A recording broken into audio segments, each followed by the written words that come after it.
Hey, everyone. Welcome to Unique Ways with Thomas Gerard, an audio podcast. Got an awesome guest today. She has spent a decade in China and is no stranger to the cultural and lifestyle adjustments required of a successful laowai. Her mission is to equip the masses to take the China experience by the horns and enjoy the ride. Please join me in welcoming Ali Mona. Welcome, Ali. Thank you, Thomas. I'm so happy to be here. Super excited to have you. Are you ready for 20 questions? Absolutely. Great. Number one, tell me a little bit more about yourself. What do you do? Okay, so I'm American by passport, but lived in China, like you said in the intro, actually 16 years. Mm. And we moved to Mexico a little over a year ago. So that Mm. was a new shift. And I have four daughters and a wonderful husband, Ron. And we love living abroad, right? And raising our girls as expats. Now, in terms of career, um, I started a nonprofit. That's actually where you and I met in Shanghai. Yeah. Right. And then moved into corporate marketing and sales in China. And I fell in love with branding, to be honest. And after having kids, I wanted more time and financial freedom than corporate would give me. So I jumped into entrepreneurship. I had my own podcast for a number of years, right? That was amazing and so fun. And when I was in China, I had this passion for helping expats to land a little bit softer. Yeah, it's hard to live in China, as you know, it's hard to live abroad anywhere, I think, and to get used to that sort of expat life. So that was my first entrepreneurial gig, was that podcast. Then I was introduced into, so had a little bit of a bit interesting career, introduced into network marketing as an industry. And having a business degree, I was really skeptical. But what won me over in that industry was the fact that it's the only industry on earth, as far as I know, where you're really paid commensurate to your work ethic and your influence. Mm. And that was really attractive, right? Everyone's starting at the same place at the bottom and working their way up. So after the podcast, or kind of with the podcast, I dove into that. And I still run that business. And throughout the years, I had the opportunity to take my marketing and branding skills to that organization to help their grow them personal brands and businesses. And so when we moved to Mexico just recently, and kind of by chance, I've formalized a new business venture called Bespoke Branding Co., where I specialize in helping hard to brand businesses brand themselves well within their unique marketplaces. So a little bit all over the place. But I think that's often the journey of an entrepreneurial mom who likes to move around and wants to have that career flexibility. Awesome.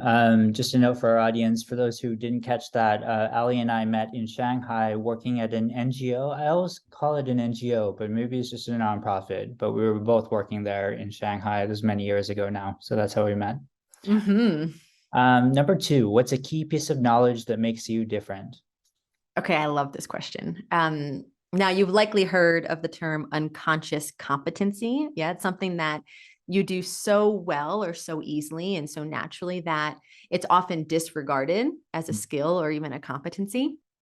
And most people, I think, overlook this and never capitalize on it. And I believe that it's this unique unconscious competency that makes up our own individual secret sauce, right? That thing that makes us different. So for me, I really do have this uncanny knack at branding. And I think it's how my brain works. To me, it's like a 5,000 piece puzzle, right? That starts up all jumbled and it makes no sense at all. And this is kind of like a client, right? Who is absolutely confused at who they desire to serve, what their unique problems and fears and wants and dreams are, and how they are uniquely qualified to serve them. And through this process that I've used and mastered throughout the years, it a company's kind of brand or a person's brand really does come to life. And a client leaves with absolute clarity on their value proposition, how to speak with that client, right? How to connect authentically and how to scale their businesses. And this process for me is quite magical. And I think it's this unconscious competency that makes me different in the marketplace. Great. You're hearing Ali talk about branding. Recently, we had Debbie Millman on the show, who is the chair of the Masters of Branding program at the School of Visual Arts in New York City. Definitely check out that episode if you're interested in this topic.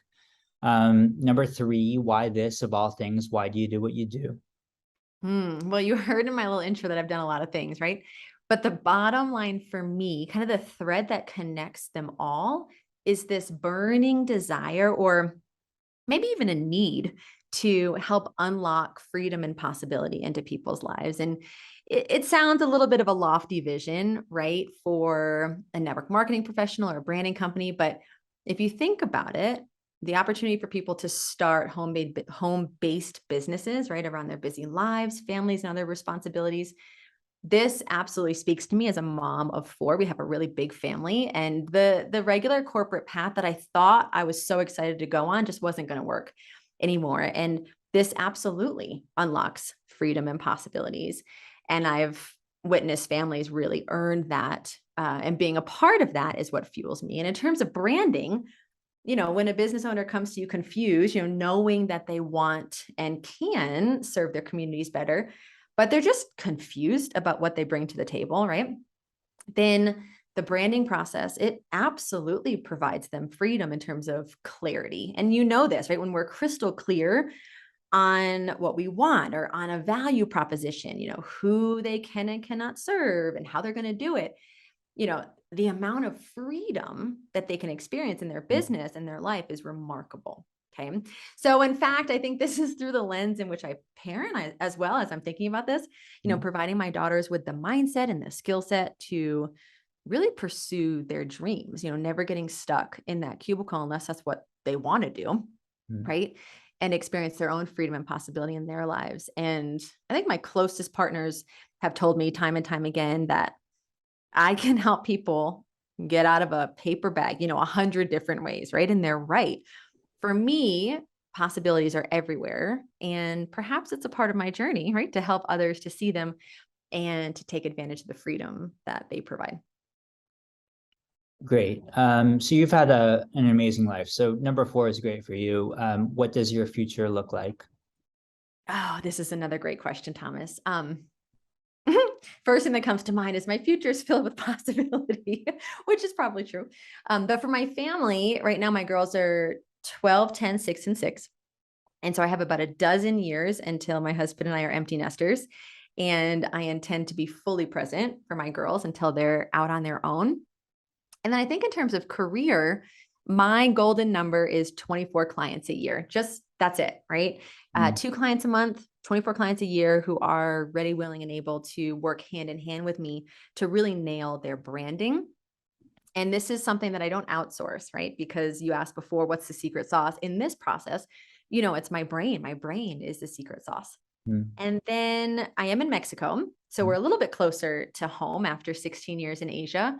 Home is America. I am American by passport, like I said. But I think I would love to travel a little bit to clients as rather than just being on Zoom. Um, and I really love the challenge of branding clients who are hard to brand, meaning that they have a really unique value proposition, and being able to travel to them, being in someone's space, right? Meeting their people, experiencing their energy in their environment, it really helps to get an accurate branding result. So that would be nice to have that future come Mm. true. Nice. I love it. Number five is pretty unique to this podcast, I think. The question is, let's talk about location. How does the notion of place play into what you do? Oh, another great question. I'm not sure it does in terms of my branding work, but living in just an amazing city like I do is incredible for inspiration. So if I'm ever in need of a scenery change, I just pop downtown and experience the life and vibrancy of Guanajuato. I live in the middle of Mexico in the mountains, and Mm. we live in a UNESCO World Heritage City, and it's absolutely magical. Mm. So it definitely helps with inspiration. And on a broader scale, I think that place is vitally important to me. And one of the things that I love living abroad really is the freedom that you experience as an expat, right? When you are living somewhere, and you know this, right? Because you've lived abroad as well, you can live outside of the cultural expectations and norms. Yeah, it's like this is instead of living in your home country, right, where it's all too easy to feel the need to maybe keep up with the Joneses, if you will. Mm. I think that the shifting nature of place as an expat has always had this amazing appeal to me for this particular reason, being able to live outside the norm. Perfect. Number 6, if you had to start from the beginning, what advice would you give your former younger self? Another great question. Um, I would probably attempt to drill it into her thick skull because my younger self definitely had one. That career and life is a marathon and not a sprint. In the early years of my entrepreneurial journey in China, I really caught hold of the buzz and I went very, very fast. And with a young family at the time, I really burned myself into the ground. And I had a massive health crisis about 10 years ago. And for the last decade, I've had to slowly pick up the pieces. So I think that's the most important thing that I would impart to my former self, right? Go slowly, take your time and enjoy the process, have fun along the way. Nice. What's a day in your life like? It differs. But my husband, he's been in the States with family for a number of weeks now. So I've been single parenting it recently. And so, well, let's do this. Here's what a day looks like as a single parent, single working parent of 4. I'm up around 5:30 or 5. And this is really the coveted time for me before the crazy starts to get myself grounded and ready for the day in just darkness and silence, right? I'll make a cup of really good coffee, get on the yoga mat. And these days for me, it's been more meditation than movement, Mhm. but I'll give myself a chance to just go with the flow for about 30 minutes before I start to wake anybody up. Then the girls are up and they get ready, uniforms on, right? Lunch is made, hair and teeth done, all that stuff.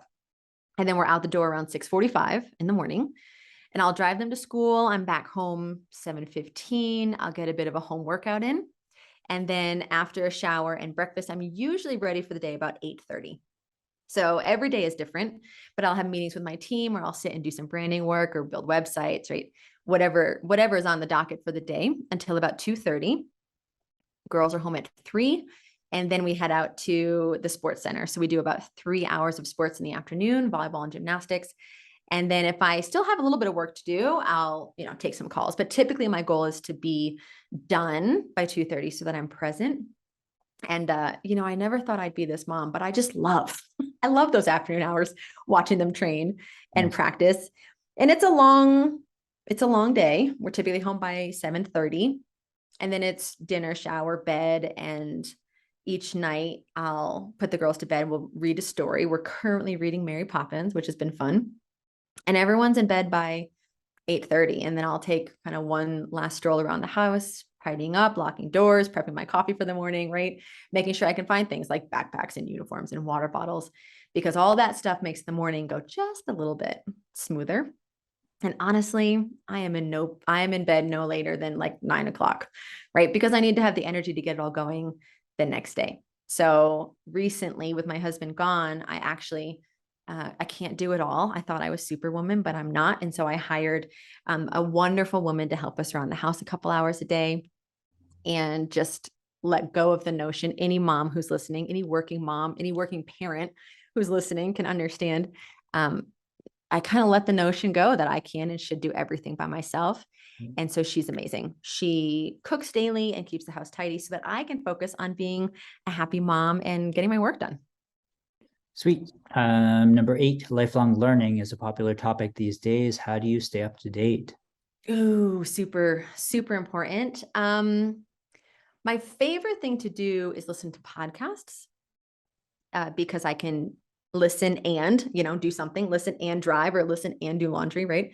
I've been listening to a couple branding podcasts recently that are my faves. Brand Master podcast with Stephen Auergen. What else? You're the Brand with Mike Kim. And then there's another one, Just Branding with Jacob Cass and Matt Davies. Those just keep me, yeah, up to date, I guess is a good way, and inspired, right? To see what other people are doing in the world of branding is really cool. And one a day is good enough, right? I personally need to be careful not to get too much input because I have a very strong activator in my personality. And when I hear a new idea, I have to physically stop myself from putting every single little idea into action. Mhm. So, one a day is super good. And I think that I've learned over the years that you really need to know yourself and how you interact with knowledge in order to have learning benefit you and then not derail you, because I can totally derail myself if I listen to everyone's really good ideas. Awesome. What tools do you use? Are you mostly digital? Absolutely. Nothing spectacular though in terms of tools. My best tool is my brain, which is a nice asset to have. The branding process that I do requires 100% of my brain power. And so it can be exhausting, right? So much so that after a 2-hour session with a client, like I might have an hour left of brain power to be by myself, right? Assimilate the work that we did. And then I'm pretty much done, right? Just done for the day in terms of doing work that requires a ridiculous amount of thinking. Um, Part of my branding process is logos design or redesign, but wow, my artistic skills are nowhere near where yours are, Thomas. So I'll use something like Canva, right, to get the basics in place, and then I'll outsource the formal design to a designer. I use Zoom a lot, like this, right? My phone, I can work from anywhere. So if you give me my laptop, my phone, a notebook, and a great pen, maybe a portable battery charger and a set of headphones, you really don't need to hear from me. You probably won't hear from me until I get really, really hungry and I like look up and I'm start looking for something to eat. Mm. Okay, halfway, number 10. How do you deal with work-life balance? And you talked about this a bit. Yeah. Huh? Well, historically, I dealt with it atrociously, right? Mm. Hence my health breakdown all those years ago. My husband, who you know is amazing, he's really a partner in every sense of the word. So I have a lot of support at home and with our girls, and I love working. Maybe I'm an anomaly in that, maybe I'm not, but I really, really love it. But I'm getting better at shutting down. And again, as a single mama currently, I don't really have a choice in the matter, which has been really, really, really good for my work-life balance. I think the biggest thing for me, Thomas, in this arena is focusing on my kind of overarching parenting goal.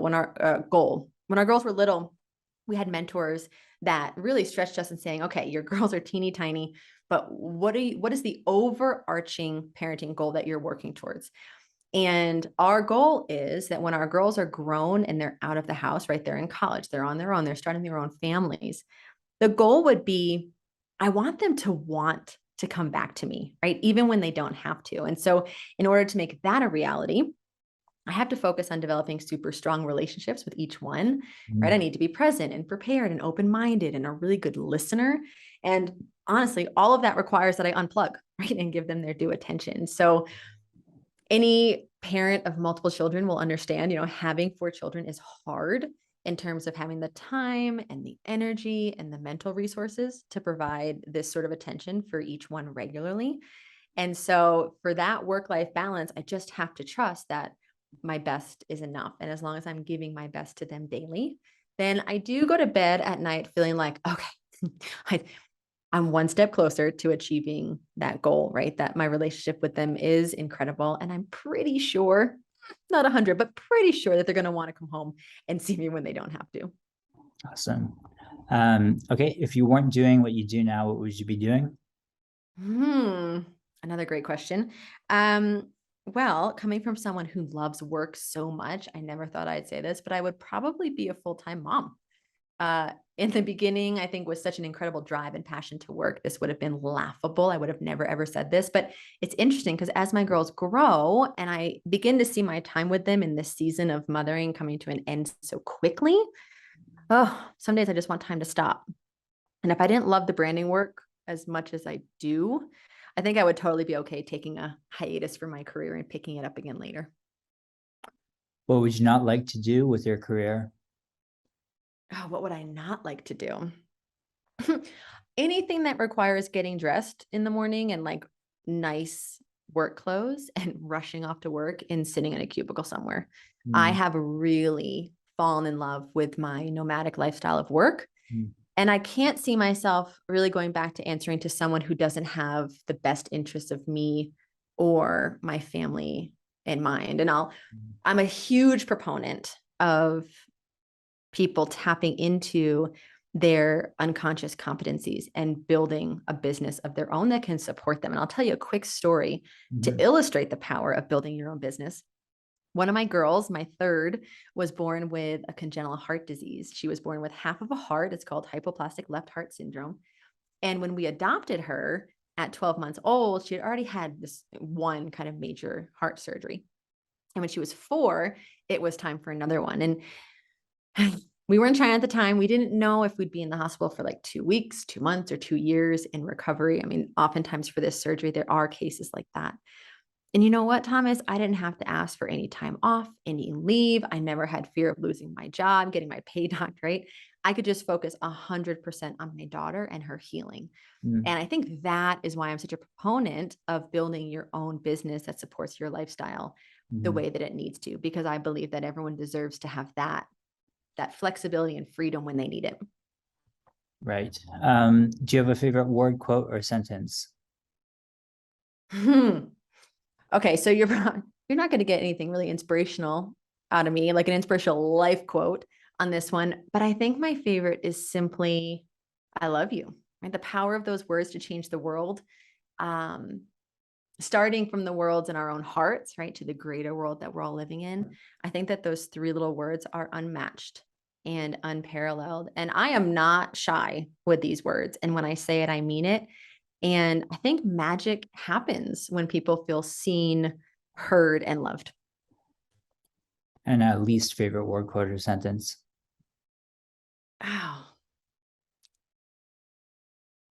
okay. So again, super question. I had a friend say to me the other day, the best revenge is massive success.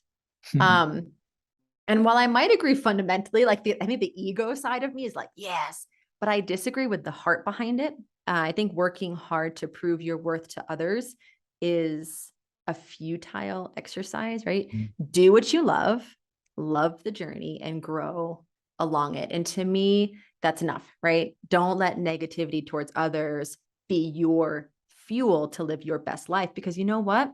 They're probably not thinking of you. Awesome. 15, if you had to pick one word to describe yourself, what word would you choose? I think the first one that comes to mind, and probably the one that people describe me most, would be passionate. I Mm, really have two emotions, primarily like anger and passion. And if I'm passionate about something, I'm in, all in, like 200%. And if I'm not, it just simply doesn't get any time of day, no energy whatsoever. what keeps you up at night? Mm, I would say my relationship with my children, right? Remember that lofty parenting goal I mentioned before? Yeah. Um, on days that I've blown it, right? Which is often, I lie in bed kind of replaying and planning out apologies and recommitting to my girls and our relationship. So I would definitely say my relationship with my kids. What's the dream you're chasing? Ooh, good question. Um, I would love a wait list on my branding services, right? To be so well known for the quality of work I do and how well I take care of my clients that people are willing to wait, I don't know, 12 to 6, let's say 6 to 12 months to work with me. Um, One day, that would be a wonderful dream. And so just taking care of one client at a time is the way to get there. Final stretch, number 18, what inspires you? Oh, let's see. I think in this season, my girls. Mhm. Um, and the amount of grit that they've shown since we moved to Mexico, I think that inspires me immensely. We moved here the summer of 2021.